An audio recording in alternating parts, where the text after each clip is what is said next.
dug a hole, poured white salt in it, and a beautiful white horse emerged from the hole. And then Athena brought an olive tree.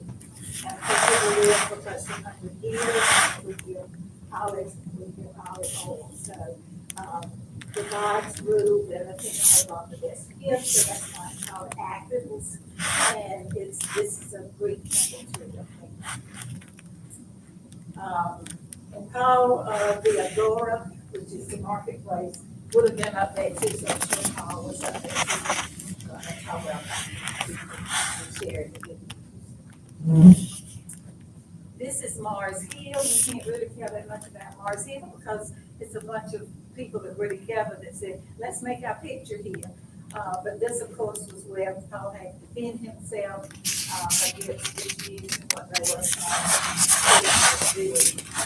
But he was free. He was not held.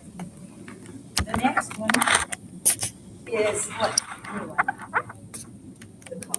the Colosseum. Do you think Paul preached here? It's a trick question. The Colosseum was not built by them.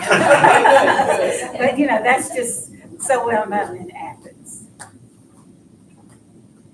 Now we are in Corinth now, and these are two stones that they have found, and they're at the Corinth Museum, Archaeological Museum. The one on the left has Greek writing on it, and Will knows what it means, but it tells that it was a synagogue was there. And then, of course, the menorah would tell that it was a synagogue also. So they have proof that Paul was there because he always went to the synagogues first to preach and talk with the Jews, and then also later with the Gentiles. The next slide shows very interesting body parts. This was inside the museum, and I was just so taken by these images. These were made by some company, but if you had an ailment that was a part of your body, leg, arm, organs inside, you would go and have them make a replica of that part of your body, and then you would offer it to the gods. And hopefully this would heal that part of your body. And, I've always known they offered sacrifices to gods. But to think that they went to this time and expense to have these made to offer to a God that's not even living, that can't do anything for them. I can't comprehend that. But that was their type of religion back then. But I have to say, I have idols too, and probably all of you have idols too. And we've talked about that in classes here. It may be money, it might be clothes, it might be cars, I don't know what it might be, but we have our idols also that we have to continue with. I'm not sure they were in a glass cabinet we couldn't get real close to. This is a wash basin that was dug up, and it was for washing hands when you entered the synagogue.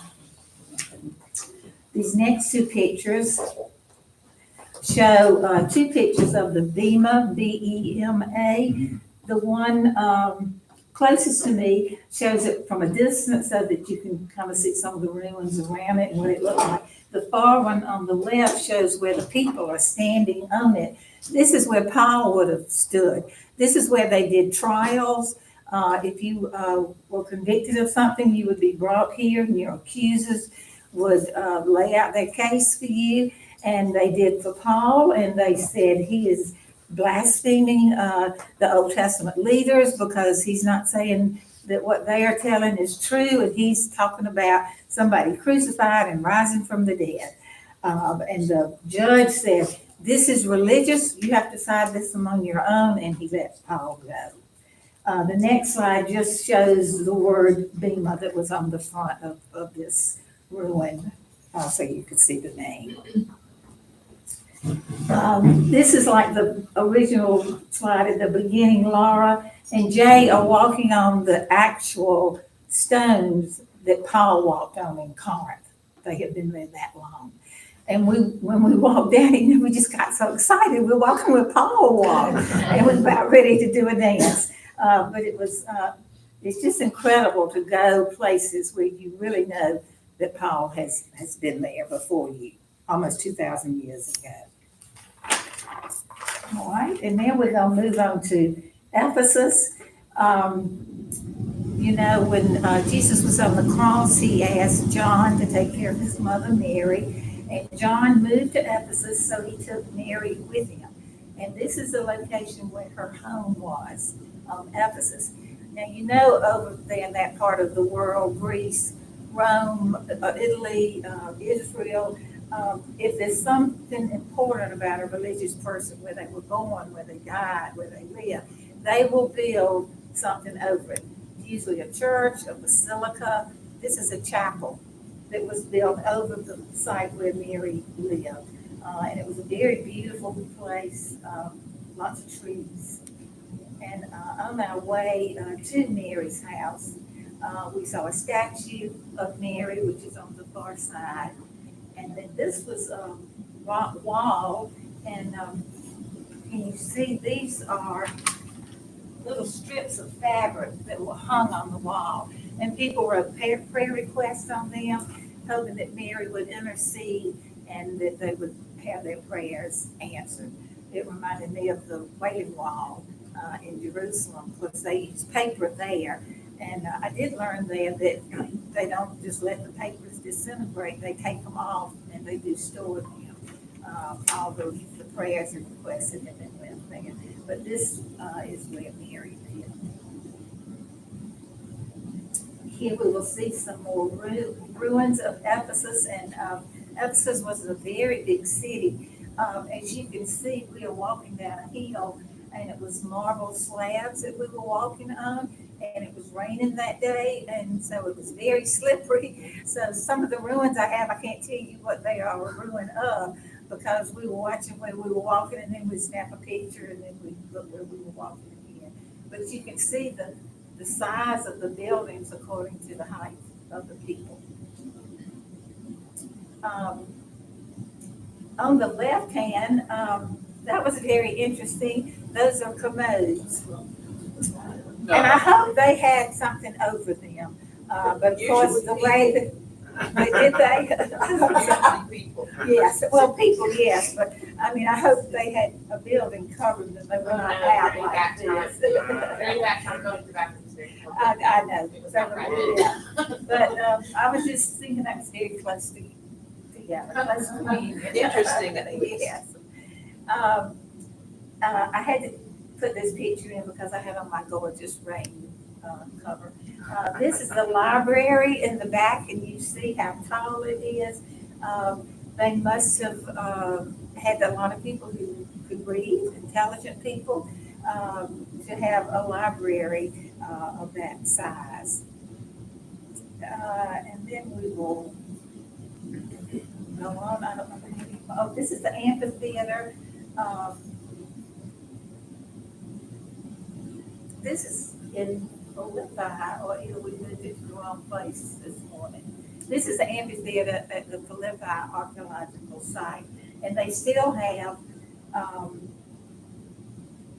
games and things going on. Of course, in Paul's time, they would have had men where they let the lions out, and they would fight them. If you go, if we're in right order, oh well, I'll come back to that. This is just to show you kind of the lay of the land. And you can see there are a lot of mountains. We get this flat land too. Our bus driver told us about the second day we were there that we had traveled 1,000 miles. And when Paul walked from sun up to sundown, you could cover 20 miles. So it's no wonder when he got somewhere, he stayed there for a while, because it took him so long to walk to wherever he was going. But that just shows you some of the lay of the land. 70% of Greece is mountain and rocks. This is the grate where the lions would be let out. And this is one of my favorite pictures in Philippi, because you see the little red flowers. They remind me of poppies, but it was was like a breath of the Holy Spirit when I saw that, because here we have new growth and these beautiful flowers that God has created, and they have sprung up among these ancient ruins that have been there for so long. So it's new life in the old too. This is a road in Philippi that's the original road that we were able to walk on, and there again, Paul walked on this road too. Corinth was just the first road we walked on, and that's why we were so excited about it. Okay. These are more ruins on the right that you can see. Laura is standing by that column just to give you a little view of how tall some of those buildings were. On the far left, that is the prison that Paul stayed in Philippi. Of course, the gate has been put there so people can't go in. But if you go to the next picture, you'll see that's what it looked like down inside the prison cell that he was in. That looks very small.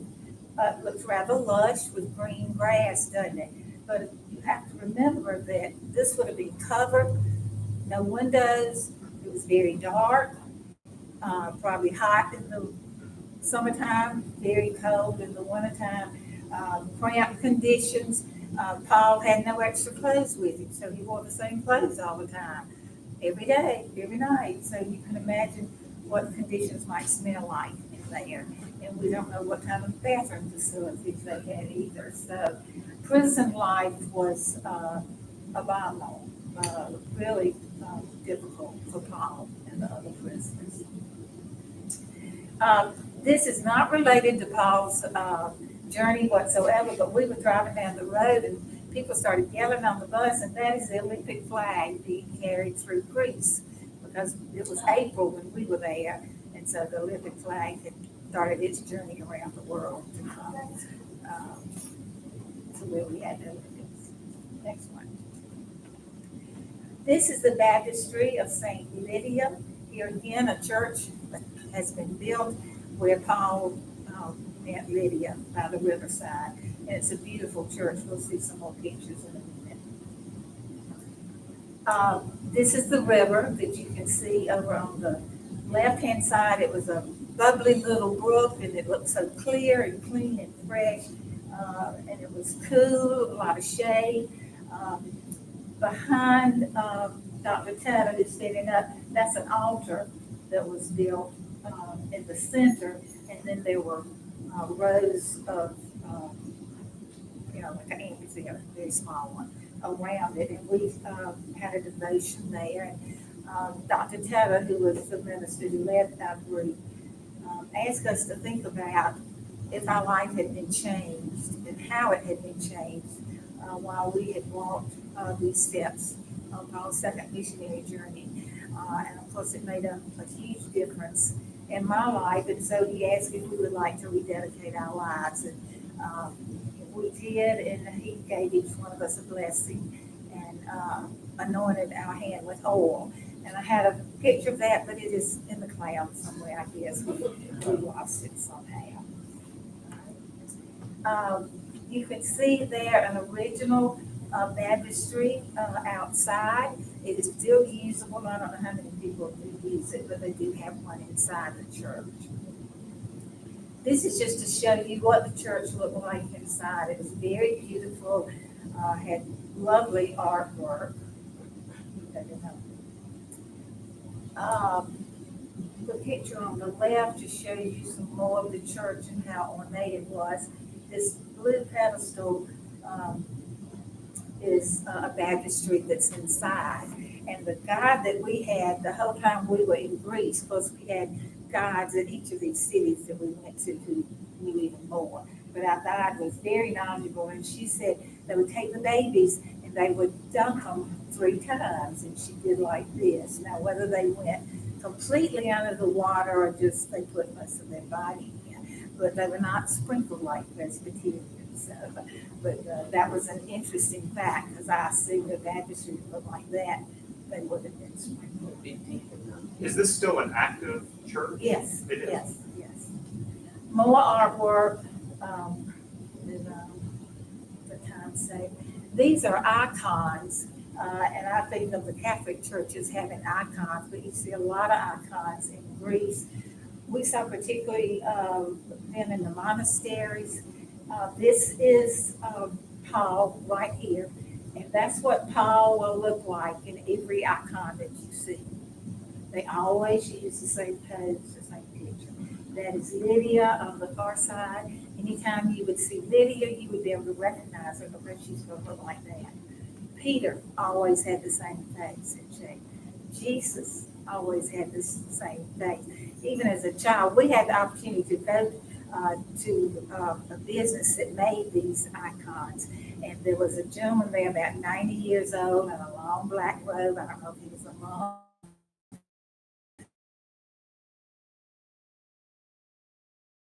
One he could paint it. In the churches, for people who could not read, and they kept the same picture so they would know who these people were when they looked at these icons. Many of the monasteries had artwork all over the walls, and they would be painted Bible stories telling about Jesus' birth or the stoning of Stephen. And it was just amazing. You couldn't take it all in. It was so beautiful. I just put this one in to show you the Greek flag, that it is blue and white, but I think I told you last week the cross was blue. And of course, the section where the cross is, they reversed the color, so I wanted to clear that up for you.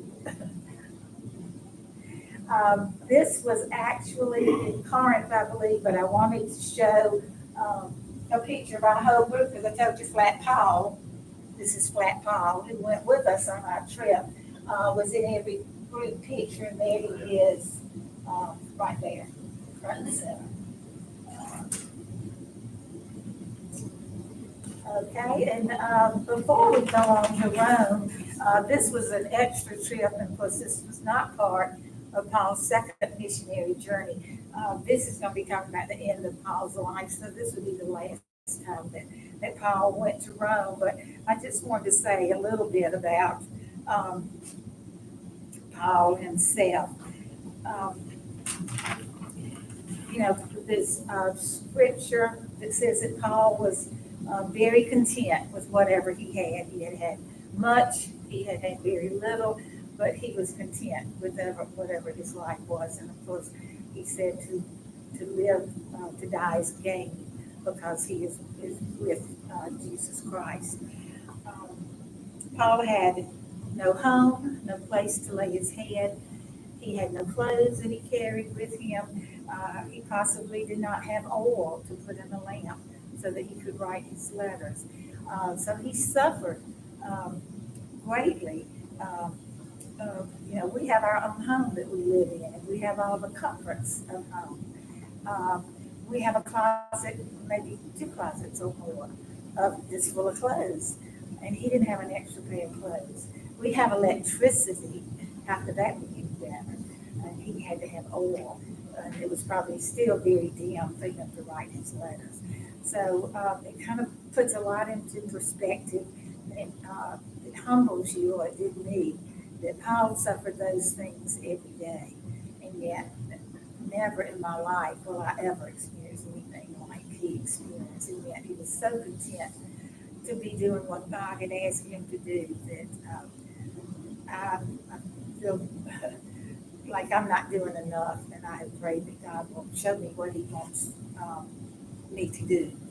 Paul was beaten 5 different times, they tell us in the Bible, and it's the 40 minus 1 beating, because apparently if they gave the 40th lash, the person might die. Although many people died before they got to 39 lashes.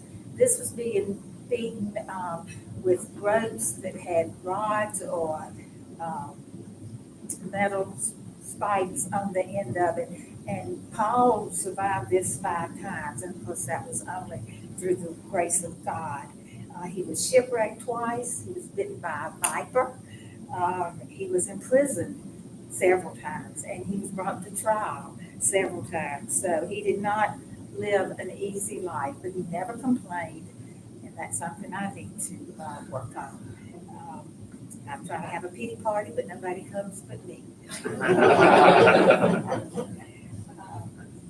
So Paul suffered a lot for his Christianity. Now we will move on to Rome. And these are the last days of Rome. You see on the left the Mamertine prison. It was not called that until Middle Ages. They named it that. In Paul's day, it was just called Sarsa, which means prison. You can see the wrought iron gate there. We walked into the right of that and then went down a whole flight of stairs. In Paul's day, it was level with the street, but apparently it has sunk over time. And then this shows above the prison, which is right here, shows the church of Joseph of the Carpenters, which was built in memory of Jesus' earthly father, or they said foster father. I've never heard that word used. But we'll go into the prison now. This is into the Sarsa, and you see an altar there, and that was built much later, of course, to Peter and to Paul, because they were both held in this prison. Also, many Christians were held at the same time because Nero was afraid of the Christians because he thought they were going to take over. He even had people in his household that had embraced Christianity, and that's when he decided to do something. Okay, we'll move on to the next one.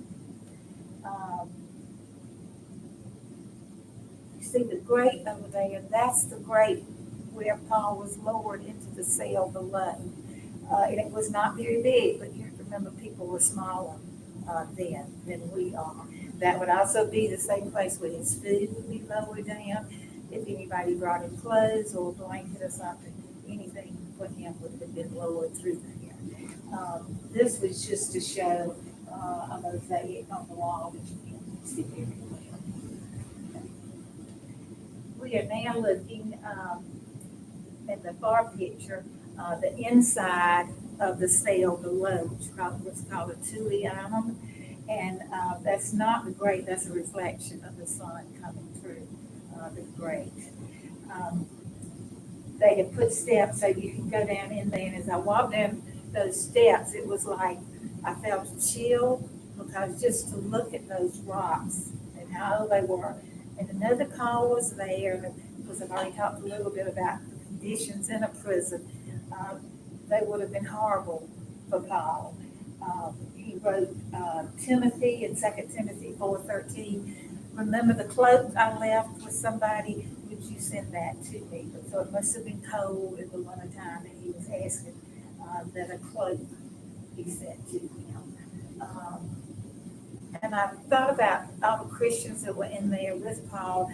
You know, they didn't know what day they would be executed. So every day when they woke up, I'm sure they thought, is this going to be the day? I'm sure they prayed continuously in this cell for God to spare their lives. And wow, talk about stress. That would be stress. I think we see this picture as well. Oh, that's just some people looking down at the grave. And now Paul was not beheaded or executed at the prison. He was taken 2 miles away from the prison, and he was buried on some land that was given by Lucina. And I think it's great that we hear about a woman that gave land for this, because we know that women helped Jesus in his ministry too. So apparently they did Paul also. And where he was buried, they put a trophianum there, which just means a permanent marker that says this was where Paul was buried. So they know exactly that's where Paul was buried. And then a basilica, which I'll show you in a minute, was placed exactly on that spot. I'm going to show you here the church of Trefontaine, which is at an abbey of a monastery. These pictures, you can go through this part of the monastery. I'm not going to tell you about all of these. These are other churches. There are 3 churches on the campus, but I'm going to show you about one we can see. You can go through these. Those are just scenes from those other churches. This is the one I want you to see. The church called Trey Fontaine, and anybody guess what that means? Three fountains. Oh, is it not amazing? Right That before, was easy. that was easy.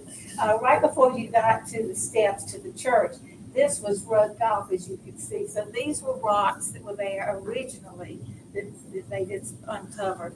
So Paul would have walked up these rocks too, as he walked to be executed. He was executed on a knoll, and the legend is that his head hit the ground 3 times after it was severed from his body. What you see on the left is the column that Paul would have laid his neck on, so the executioner could get a good sight of it.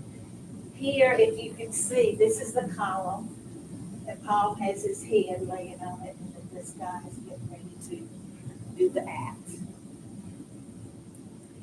This is inside the church, and since Paul's head bounced 3 times, there are 3 altars that look exactly like that one over there. And this little spot right here is enlarged here, and the real gruesome, it's the head of Paul. So there were 3 altars that had all this. This is where his head bounced. There were 3 fountains originally at this place, but for years they dried up and you couldn't get any water. So most people think that where his head bounced was where a fountain was, but the water sprung from the fountain again. And so at each one of those is one of these plaques. For many years, people drank from these fountains. It was wonderful, pure water, but then it became contaminated, and so they had to close them over with these. So that was the church where Paul was beheaded. And he is, that was the place where Paul was beheaded. This is the Basilica of Paul outside the walls, and it is built on the site where he was actually buried. A very ornate church, as you can see. Check my time. In front of the portico here, you see Paul's statue, and he has a sword. Most statues, Paul will have a sword because that shows that he was martyred, that he was beheaded, and of course that was his last act for God, was to martyr himself of the spread of the good news of Jesus Christ. These were 2 doors that went into the basilica. This was the Pauline door, and there are 4 reliefs here. This one was the stoning of Stephen. This one was Christ coming to Paul on the Damascus Road. This is Peter and Paul meeting in Rome to discuss how they were going to carry out taking the word to people all over the world. And then this is Paul being beheaded. This is the Holy Door, and it was brilliant. It looked like gold, but it was, I found out it was gold bronze that covered the door, and it has seams in that door too. This door is only opened every 25 years on the Jubilee year, and the Pope is the only person who can open this door. And when the Pope opens it, you see a brick wall that has been put up. They knock down the brick wall, and then for that entire year, any pilgrims or visitors who come to see the Basilica of St. Paul may enter through this door. So if you want to know, Dion, I told Dion earlier, next year was the year to go because 2000 was the last time it was open. So it will be open next year in 2025. You mentioned a brick wall. Do they close the door and put a brick wall back in place? Wow. And apparently they've had to replace these doors some because this door was built in 2000. This door was put up in 2008, but that looked like wood to me. I don't know what's behind this one, but I'm sure they deteriorate outside, and so they have to have new doors made. And this just shows you that's not even the height. So they replaced, they replace the wood around the outside, but the reliefs are original?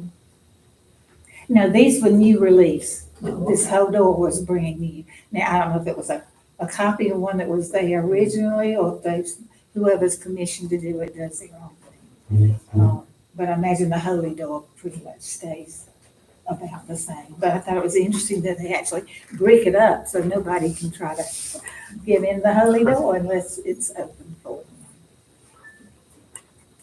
This is the inside of St. Paul's Basilica. This is the most prevalent altar right here. Take note of what this looks like and this, because I have close-ups of them later. This is actually where Paul was buried, under this altar right here. This was the kind of clear one that you couldn't see what it was, but these are the actual chains, they believe, that attached Paul to the guard that he had when he was on house arrest another time when he was in Rome. And of course, this had a lot to do with the spread of Christianity, because Paul could have as many visitors as he wanted, but he had to stay chained to the guard. And so people would just come by the droves to listen to Paul talk. And that's why Christianity was spreading so in Rome. This word sarcophagus is in here somewhere. This is showing part of the sarcophagus that Paul was placed in. And then this just shows some of the dirt that was around where he was buried, to make it very authentic. These were just some other pictures that I had just to show you how ornate these basilicas are. Can somebody tell me what makes a church a basilica? I didn't know. A basilica has been deemed such by the Pope that he will come and we'll hold worship services in that church. And of course, apparently he doesn't go to other churches if he hasn't named them that they are basilicas. So, and it's usually very large churches. And there are several basilicas. Of course, there's the Basilica of St. Peter that's in the Vatican area in Rome, and then there's a basilica to Mary Nature in Rome also. Those are the three largest ones. I think the one to Paul is the second largest one. Okay, we may be at the end of it. We are. We did get to see the catacombs, and that was very interesting to me. But that's the end of my presentation. If anybody has any questions, I thought Will might be here if I can't answer them. Or a comment on something. How long did he actually stay in jail? The various times? 2 years when he was under house arrest, and he could have been in jail 2 years while he awaited his execution. Before Nero let him out. When Nero found out there were Christians in his own household, that's when he decided, I got to do something. So he set Rome on fire because he had let Paul out first. And so he blamed Paul for starting the fire and the Christians. So that's when he put Paul back in prison to stay until he was executed, which could have been 2 years. And the Christians were all put in prison to be executed too. But everybody seemed to know that Nero had started the fire. So were most of his letters written to the Corinthians and Ephesians and all the ones that he wrote while he was in prison?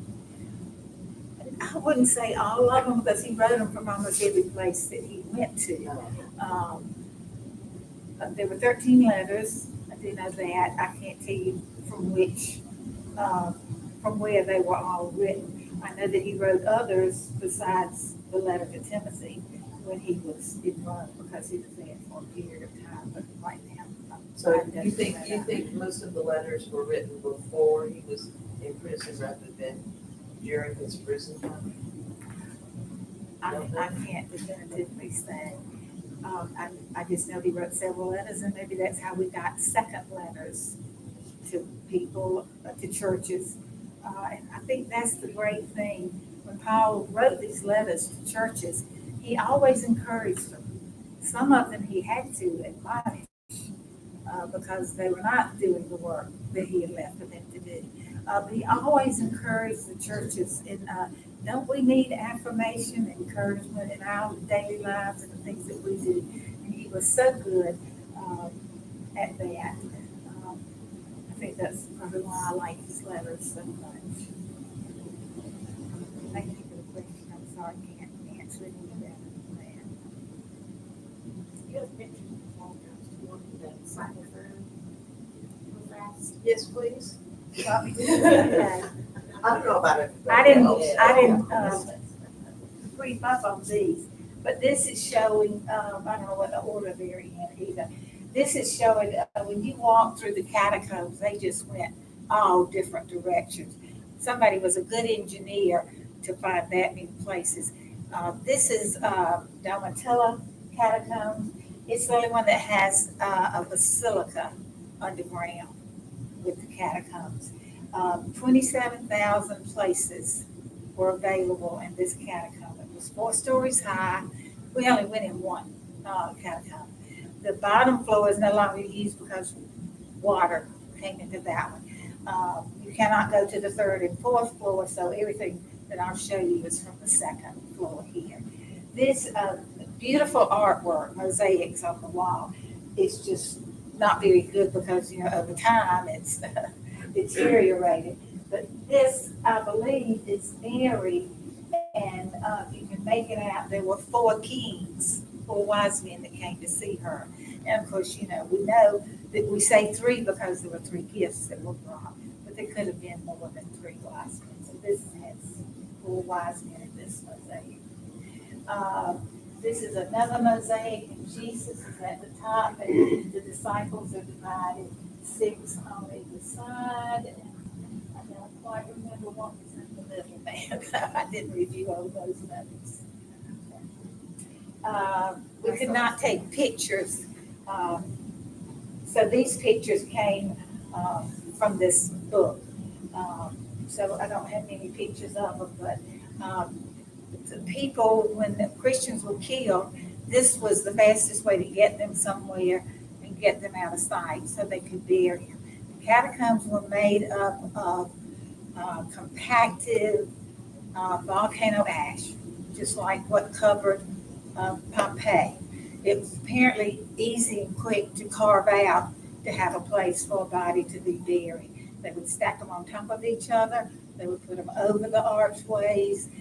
Any spot, they used every spot that they could to put people, to bury people there.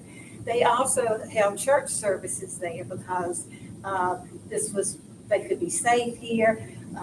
People didn't know they were in there. You didn't have an echo in there, and so it was very private, and the Christians would meet in there.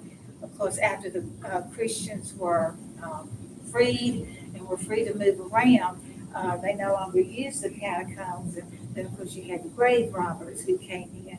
But these people were buried with nothing. They didn't have a casket, anything they were put in. It was just their body was put in this place, and then it was sealed up. And you had a small marker. It was marble if you were a wealthy family, or if you did not have much money, it was a clay marker that marked who was in that particular grave. So there are only about 200 graves that have not been opened at all that are still intact. There were no jewels in there, which they were hoping to find, but they would take the bones too because they felt the bones had mystical powers because they were these Christians that had been martyred. This is just pictures. We went to this structure outside of the catacombs, and we had a devotion after we finished up with that. That should be the last. That's the last one. When's the next trip? How do we sign up? I went with First Pres in Anderson, and they are going to do another trip. I can't remember where they're going next year, I believe. I don't know, but I can find out. But they're very organized, and I've been on 2 trips with them, and they They were very, very impressive because they have a, well, the other one was to Scotland, so it was about Presbyterians, but it was still, a lot that I learned there, but it was not about a biblical theology. Well, it was. And then I went, well, this was the class. Thank you for sharing. Yes.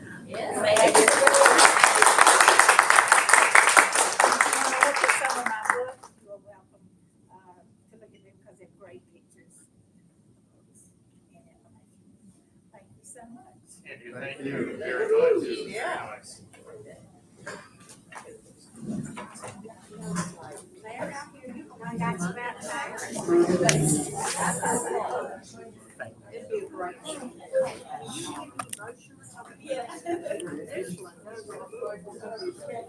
Okay. I'm sorry to say, I've got some.